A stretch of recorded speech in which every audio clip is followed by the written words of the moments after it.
Hello and welcome to SPMIS Academy. Today we'll analyze important newspaper articles of 5th June 2026. Please note you can download the PDF version of today's newspaper analysis by clicking the link given in the comment section. This is the list of the topics that we'll be covering from today's newspaper. So before I take up the first topic of the day, कल का जो एक question answer discussion था, objective question, उसमें मैंने गलती से ये गलत जवाब दे दिया था. I said that 3 statements are correct, लेकिन असल में सिर्फ 2 ही स्टेटमेंट्स करेक्ट थे. ये 4th स्टेटमेंट गलत है. Government is planning to replace WPI with PPI. तो ये 4th स्टेटमेंट गलत है. By mistake I said that 4th statement is also correct. आप में से ज़्यादातर लोगों ने कॉमेंट सेक्शन में इसको करेक्ट कर ही दिया था. ठीक है, चलिए आगे चलते हैं. So first topic is about changing India Nepal dynamics. Important from our syllabus GS paper 2 international relations point of view. देखिए, पहले करंट कॉन्टेक्स्ट समझते हैं. नेपाल के रूलिंग जो पार्टी है अभी की, राष्ट्रीय स्वतंत्र पार्टी RSP, उसके chief Ravi Lamichhane is in India and he met prime minister Narendra Modi ji. And this is the highest level visit from Nepal after RSP came to power. आपको पता है लास्ट ईयर सितंबर महीने में एक जेनजी रिवोल्ट हुआ नेपाल के अंदर. उसके बाद जो तमाम एस्टैब्लिश्ड पॉलिटिकल पार्टीज थीं या पॉलिटिकल लीडर्स थे, उनके अगेंस्ट एक तरीके से बैकलैश देखने को मिला by the youngsters of Nepal. और उन्होंने पुरानी पॉलिटिकल पार्टीज, पॉलिटिकल लीडर्स को पूरी तरह से हटा ही दिया. पुरानी जो एस्टैब्लिश्ड पार्टियां हैं नेपाल की, जैसे नेपाली कांग्रेस या कम्युनिस्ट पार्टीज ऑफ नेपाल, वहाँ पे 2 मुख्य कम्युनिस्ट पार्टीज हैं, दोनों को पूरी तरह से लगभग साइडलाइन कर दिया. और एक नई पार्टी उभर करके सामने आई, राष्ट्रीय Swatantra party. Rashtriya Swatantra party is mainly having young leaders, younger parliamentarians. In fact जो नया पार्लियामेंट चुन करके आया in Nepal after that gen Z movement, उसमें 38% जो पार्लियामेंटेरियंस हैं, they are below age of 40. पहली बार एक नई पार्टी सामने आई और उसने सरकार भी बनाई विथ मैसिव मेजॉरिटी. और प्रधानमंत्री बने बलेन्द्र शाह. पूरा नाम है उनका Balendra Shah. He himself is of 36 years only. पहले वो रैपर हुआ करते थे. तो बेसिकली नेपाल का पूरा पॉलिटिकल सिस्टम बदल चुका है. अलग तरीके की पार्टी, अलग तरीके के लोग अभी पावर में आए हैं. इसी कारण से India is now very cautious and is closely watching the new government of Nepal कि उनका किस तरीके का अप्रोच रहता है. India has its own approach so far to deal with Nepal, क्योंकि नेपाल की जो 2 अलग अलग पार्टियां हैं उनके बारे में भारत को अच्छे से पता है. Nepali Congress generally pro India stand रखती है और जो कम्युनिस्ट पार्टीज हैं वो टिल्टेड टुवर्ड्स चाइना रहते हैं. तो जब ये पावर में रहते हैं तो भारत सरकार को पता होता है कि किस तरीके से हमें अप्रोच करना है. लेकिन अभी इस न्यू पार्टी RSP को लेकर के वेट एंड वॉच की पॉलिसी चल रही है भारत की तरफ से. अब देखिए, जो रिसेंट टाइम में जो नई सरकार है नेपाल की, लेड बाय बलेन्द्र शाह, उसके तरफ से एक इंपॉर्टेंट स्टेटमेंट आया है with respect to border disagreement between India and Nepal. देखिए, भारत और नेपाल के बीच में बॉर्डर डिस्प्यूट है इन दिस रीजन, जहां पे भारत का state Uttarakhand shares border with the western segment of Nepal. इस रीजन में इसको हम लोग काला पानी रीजन भी कहते हैं, क्योंकि यहाँ पे इंपॉर्टेंट जो लोकेशंस हैं वो है काला पानी, लिम्पूधारा, सुस्ता. ये सब 3-4 इंपॉर्टेंट रीजन्स हैं. तो इसी कारण से भारत और नेपाल के बीच में जो टेरिटोरियल डिस्प्यूट है उसको हम लोग काला पानी डिस्प्यूट भी बोलते हैं. ये जो भारत और नेपाल के बीच में टेरिटोरियल डिस्प्यूट है, इसकी जेनेसिस देखी जा सकती है from treaty of Sugauli that was signed in 1816 between Nepal and British India.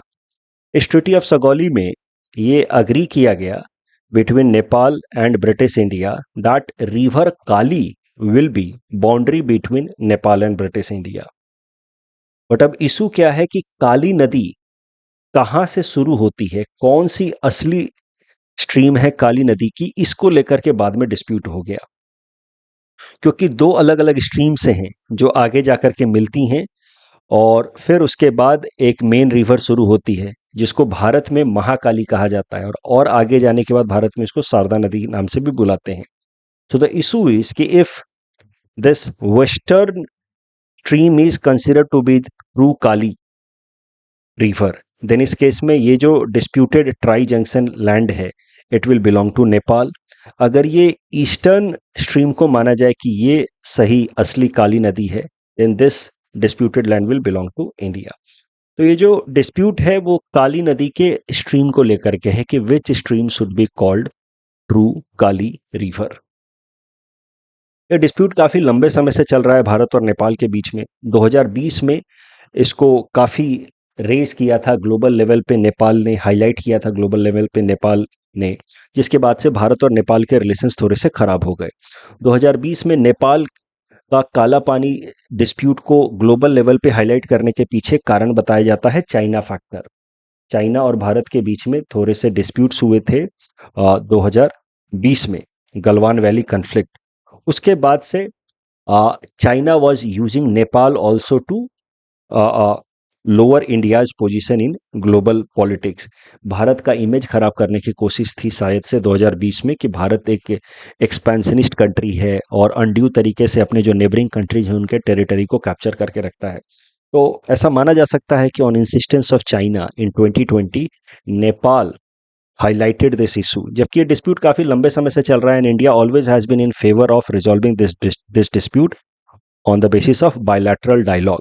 ये नेपाल इसको अननेसेसरी ग्लोबल प्लेटफॉर्म पे हाईलाइट करने लगा और तब से 2020 से भारत और नेपाल के रिलेशंस थोड़े से स्ट्रेन्ड हुए हैं, क्योंकि नेपाल तब से ये डिस्प्यूट को अननेसेसरीली अलग अलग ग्लोबल प्लेटफॉर्म पे हाईलाइट करता है।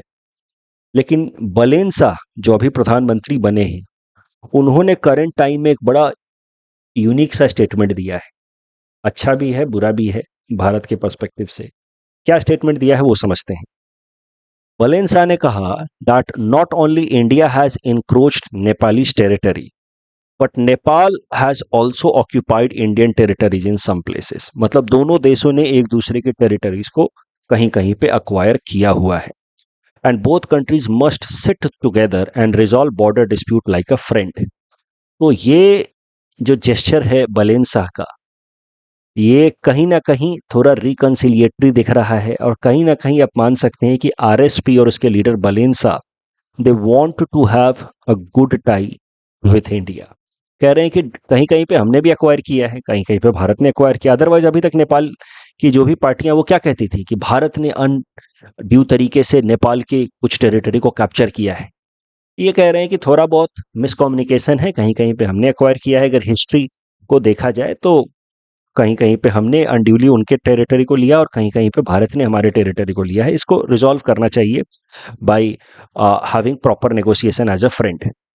लेकिन उसमें बलेन शाह ने एक और बात कह दी जो भारत के लिए थोड़ा सा प्रॉब्लमेटिक हो सकता है। वो ये है कि बलेन शाह ने कहा कि some third party like China and UK might be also introduced for supporting negotiation, क्योंकि चाइना के साथ बॉर्डर शेयर करते हैं भारत और नेपाल, और जो ओरिजिनल ट्रीटी थी ट्रीटी ऑफ सगौली वो ब्रिटिश इंडिया और नेपाल के बीच में थी।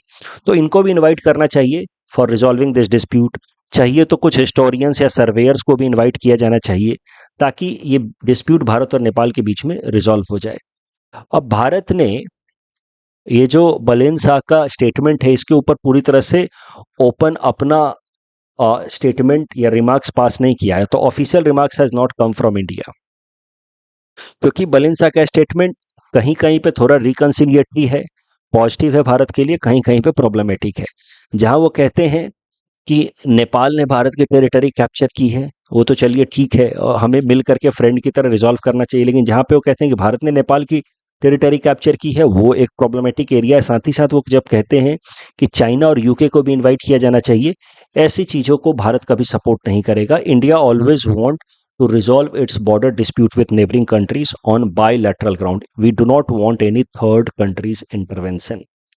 And definitely चाइना का इंटरवेंशन तो हम कभी नहीं चाहेंगे। इस टॉपिक डिस्कशन के बेसिस पे प्लीज प्रैक्टिस क्वेश्चन है। Please attend this question and submit the answer in the comment section. Next topic is about use of artificial intelligence in courts.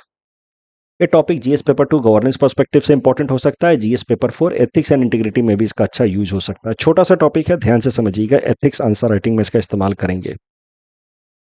Supreme court ने एक ड्राफ्ट रेगुलेशन रिलीज किया है with respect to use of AI in courts. AI का इस्तेमाल तो आपको पता है आजकल लगभग हर फील्ड में ही होने लगा है। एक छोटा सा ऑफिस में लीव एप्लीकेशन भी डालना होता है तो लोग एआई से ही वो एप्लीकेशन क्यूरेट करवाते हैं। व्हाट्सएप मैसेजेस भी लोग आजकल एआई से ही बनवाते हैं। तो आजकल अब देखने को क्या मिला एक दो रिसेंट डेवलपमेंट्स में कि जो जजेज हैं वो एआई से ही पूछ रहे हैं आजकल। एआई बेस्ड जो मतलब large language model based AI tools हैं जैसे चैट जीपीटी, जेमिनाई, इनके अंदर फीड कर रहे हैं तमाम सिचुएशन की ये मैटर है, ऐसा है, ये एविडेंस मिला, ऐसा मिला, वैसा मिला, अब बताओ कि कौन दोषी है।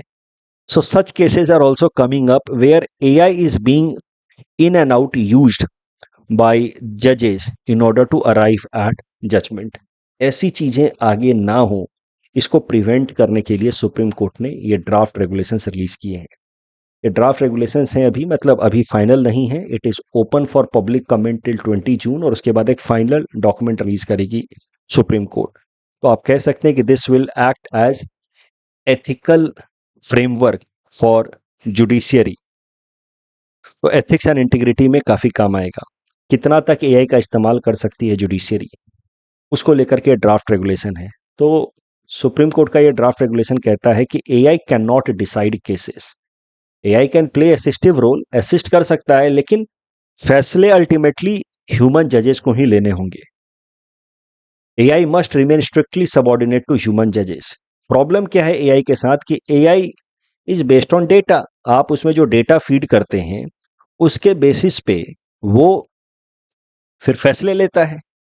अभी वैसे इंसानों के लिए भी ये ट्रू है, हमारे जो एक्सपीरियंसेस होते हैं वही हमारे डेटा फीड हैं और हमारे डेटा फीड के बेसिस पे ही हम फैसले लेते हैं। हम किसी को सही या गलत कहते हैं on the basis of our past experiences. AI भी वैसे काम करता है, लेकिन human beings are of course much more dynamic than any AI. हमारे पास इमोशंस होते हैं, केस टू केस हम थोड़ा अलग सोच सकते हैं। हमारे जो एक्सपीरियंसेस होते हैं वो बहुत वाइड वाइड वैरायटी के होते हैं, डायनामिक होते हैं। एआई के केस में क्या है कि आप एक तरीके का डेटा देते जाएंगे और उसके बेसिस पे वो कुछ कम्युनिटी के लिए प्रोफाइलिंग करता जाएगा कि ऐसे कम्युनिटी के लोग तो ऐसा ही करते हैं। तो प्रॉब्लम क्या है एआई के साथ कि बायसनेस की चांसेस ज़्यादा है। वैसे तो ह्यूमन जज के केस में भी बायसनेस के चांसेस हैं, लेकिन एआई के केसेस में ज़्यादा है क्योंकि एआई प्रोफाइलिंग करता है on the basis of data. 8, 10, 15, 20 cases का जब आप डेटा फीड करेंगे एआई में, तो हो सकता है कि एआई एक प्रोफाइलिंग करना शुरू कर दे कि एक पर्टिकुलर कम्युनिटी के या एक पर्टिकुलर रीजन के लोग तो ऐसा ही काम करते हैं, एक पर्टिकुलर रीजन के लोग तो ऐसा करते ही हैं।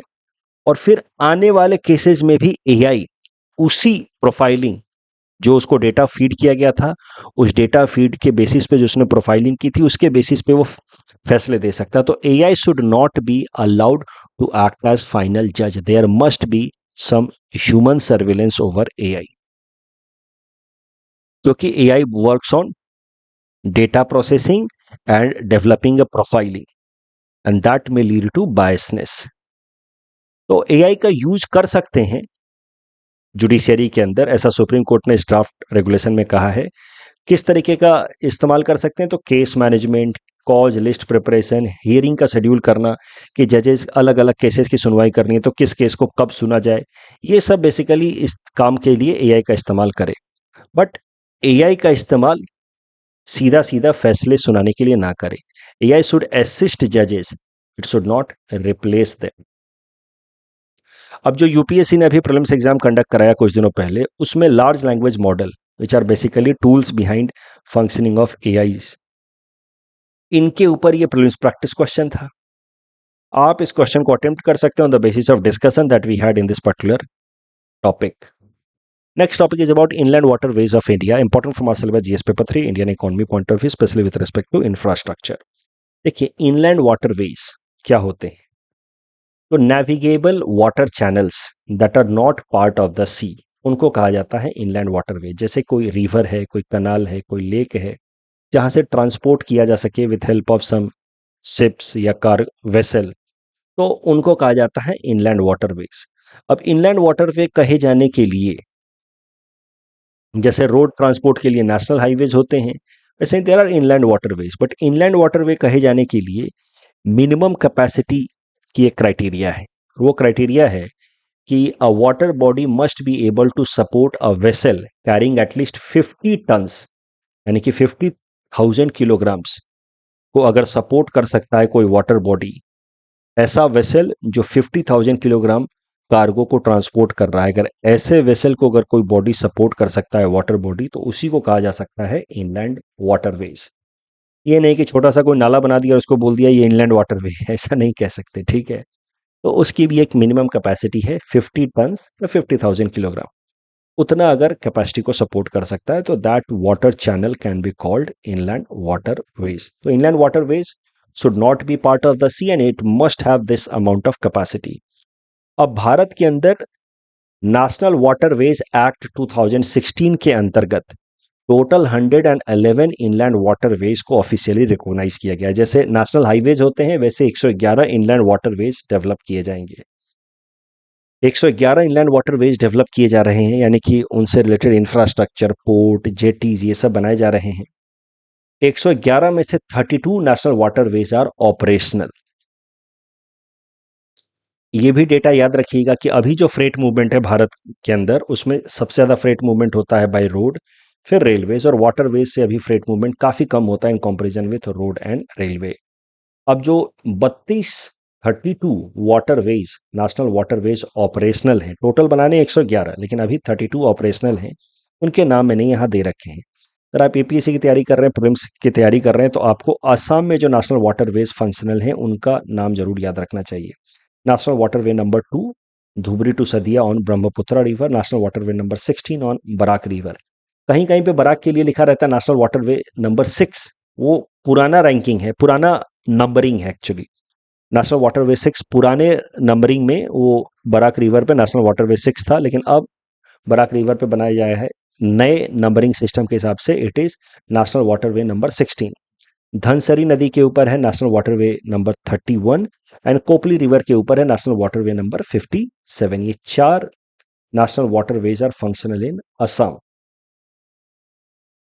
अब इनलैंड वाटरवेज या इनलैंड कार्गो ट्रांसपोर्टेशन को प्रमोट करने के लिए भारत सरकार ने क्या क्या इनिशिएटिव्स लिए हैं, उनको एक एक करके देखते हैं। सबसे पुराना और महत्वपूर्ण कानून है inland waterways authority of India. Inland waterways authority of India की मदद से रेगुलेटर बनाया गया है इनलैंड वाटरवेज के लिए, जिसका नाम है inland waterways authority of India. तो कानून है, मैंने आपको क्लास में भी सिखाया है कि अलग अलग एरियाज के लिए रेगुलेटर्स बनाए जाते हैं, और रेगुलेटर्स आर स्टैट्यूटरी बॉडीज। उनका काम होता है उस पर्टिकुलर सेगमेंट में पॉलिसीज बनाना, रूल्स रेगुलेशंस बनाना। इनलैंड वाटरवेज अथॉरिटीज एक्ट 1985 की मदद से inland waterways authority of India बनाया गया है, जिसकी जिम्मेदारी है regulate inland waterways and shipping related activities. फिर नेशनल वाटरवे नंबर 16 लाया गया, मैंने आपको जैसा बताया नेशनल वाटरवे नंबर 16 की मदद से ही 111 इनलैंड वाटरवेज डेवलप किए जा रहे हैं।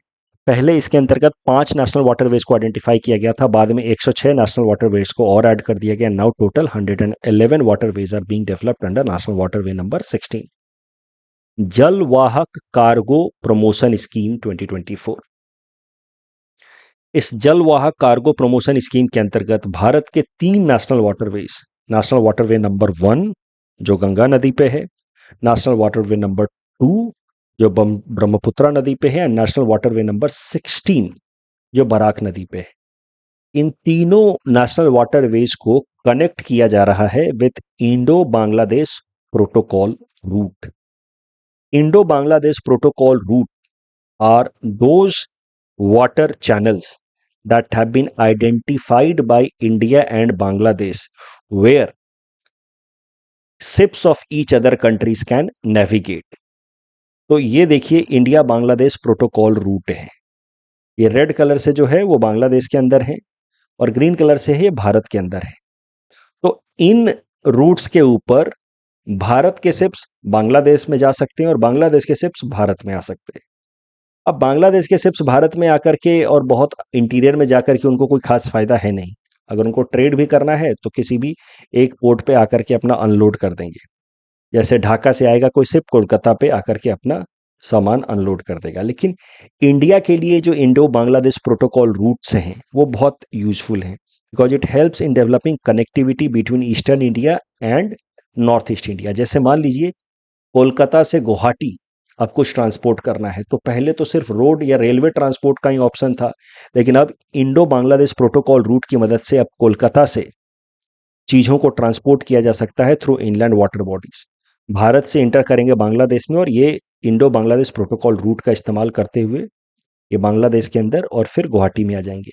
तो भारत के तरफ से कौन कौन से वाटरवेज को इंडो बांग्लादेश प्रोटोकॉल रूट में इंक्लूड किया गया है वो याद रखिएगा प्रिलिम्स पर्सपेक्टिव से। National waterway number 1, 2 and 16। इस इमेज में नेशनल वाटरवे नंबर 16 नहीं दिख रहा है, लेकिन 3 वाटरवेज को इंक्लूड किया गया है इंडो बांग्लादेश प्रोटोकॉल रूट के लिए। पर्सपेक्टिव से याद रखिएगा। और नॉर्थ ईस्टर्न रीजन के कनेक्टिविटी के लिए और ओवरऑल डेवलपमेंट के लिए ये जो भारत और बांग्लादेश के बीच में Indo Bangladesh protocol routes finalise किए गए हैं ये बहुत इंपॉर्टेंट है। उसके अलावा Harit Nauka inland vessel green transition guideline, नाम से जैसा आपको समझ आ रहा है कि inland transportation, inland waterways transportation को ज़्यादा से ज़्यादा एफिशिएंट एंड इन्वायरमेंट फ्रेंडली बनाना है as per this initiative of ministry of shipping. Harit Nauka inland vessel green transition guideline, इसमें कई सारे गाइडलाइंस हैं। एक बात तो आपको पता है ना कि प्रीलिम्स में सीधा सीधा इस तरह के गवर्नमेंट डॉक्यूमेंट से स्टेटमेंट्स उठ करके आ जाते हैं। तो यह हरित नौका इनलैंड वेसल गाइडलाइंस में 2 इंपॉर्टेंट फैक्ट्स याद रखिएगा। एक, इट एम्स एट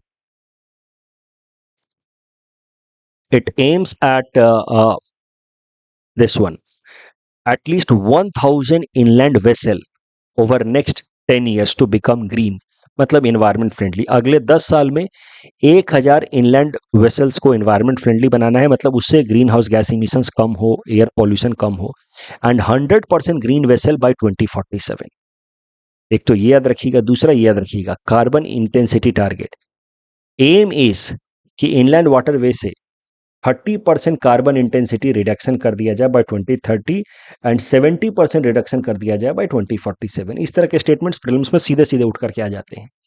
उसके अलावा और भी कुछ इनिशिएटिव्स हैं इनलैंड वाटरवेज के लिए। जल मार्ग विकास प्रोजेक्ट, इसके अंतर्गत नेशनल वाटरवे के अराउंड कुछ इंफ्रास्ट्रक्चर को डेवलप किया जा रहा है, जैसे पोर्ट्स, जेटीज, रिवर फ्रंट, ये सब डेवलप किया जा रहा है। Jal Marg Vikas project is being implemented with assistance from World Bank, technical and financial assistance। फिर एक और साइंटिफिक या टेक्नोलॉजिकल इंटरवेंशन किया जा रहा है इनलैंड वाटरवेज को प्रमोट करने के लिए, उसका नाम है ladies, least available depth information system. तो देखिए, वाटरवेज के स्मूथ फंक्शनिंग के लिए जरूरी है कि वाटरवेज का एक पर्टिकुलर ड्राफ्ट हो। ड्राफ्ट मतलब वाटर का डेप्थ हो, नहीं तो शिप्स जाकर के फंस सकते हैं। तो इस डिजिटलाइज सिस्टम की मदद से अलग अलग इनलैंड वाटरवेज का ड्राफ्ट कहाँ कहाँ पे कितना है, यानी कि डेप्थ कितना है, उसको पहले से मेजर करके रखा जाता है, जिससे इंश्योर होता है कि जो इनलैंड वाटर ट्रांसपोर्टेशन है वो स्मूथ तरीके से चलता रहे। That is the significance of LADIS, ensures the real time information on least available depth for smooth movement of vessels. इस टॉपिक डिस्कशन के बेसिस पे प्लीज प्रैक्टिस क्वेश्चन है, please attempt this question and submit the answer in the comment section. Mains में आपसे inland waterways पे प्रश्न आ सकता है जीएस पेपर 3 में। जो भी मैंने डिस्कशन किया उसके बेसिस पे आप इस क्वेश्चन को आराम से अटेम्प्ट कर सकते हैं। Next topic is about world environment day 2026। Prelims perspective से देख लेते हैं, इंपॉर्टेंट है। वर्ल्ड एनवायरनमेंट डे हर साल आज के दिन यानी कि 5 जून को सेलिब्रेट किया जाता है। वर्ल्ड एनवायरनमेंट डे सेलिब्रेट करने के पीछे का लक्ष्य है ग्लोबल अवेयरनेस क्रिएट करना रिगार्डिंग एनवायरनमेंट प्रोटेक्शन। 5 जून का सिग्निफिकेंस क्या है वो समझते हैं। देखिए, आपको पता है कि दुनिया में जो सबसे पहला मेजर ग्लोबल कॉन्फ्रेंस बुलाया गया फॉर एनवायरनमेंट प्रोटेक्शन वो बुलाया गया इन स्टॉकहोम इन 1972। इसीलिए उसको कहा जाता है Stockholm conference. Stockholm conference was called by United Nations, और इसी के बाद यूएनईपी बनाया गया था। आई होप आपको याद है। स्टॉकहोम कॉन्फ्रेंस शुरू हुआ था ऑन 5 जून और ये कल्मिनेट हुआ था ऑन 16 जून। तो चूंकि स्टॉकहोम कॉन्फ्रेंस 5 जून को इसकी शुरुआत हुई थी, इसी कारण से यूनाइटेड नेशंस ने 5 जून को वर्ल्ड एनवायरनमेंट डे डिक्लेयर कर दिया। और 1973 से, चूंकि 1972 में तो स्टॉकहोम कॉन्फ्रेंस हुआ था, 1973 से 5 जून को वर्ल्ड एनवायरनमेंट डे की तरह सेलिब्रेट किया जाता है। यूनाइटेड नेशन की agency United Nation environment programme इसको ऑर्गेनाइज कराती है वर्ल्ड वाइड। साल 2026 का वर्ल्ड इन्वायरमेंट डे का थीम है, ये दोनों प्रीलिम्स पर्सपेक्टिव से इंपॉर्टेंट है, ध्यान रखिएगा। थीम है inspired by nature for climate for our future and republic of Azerbaijan is the host country for World Environment Day 2026, and the Baku city, capital city of Azerbaijan, which is Baku, is the host city for World Environment Day 2026. इस topic के basis पे prelims practice question है। Please attend this question and submit the answer in the comment section.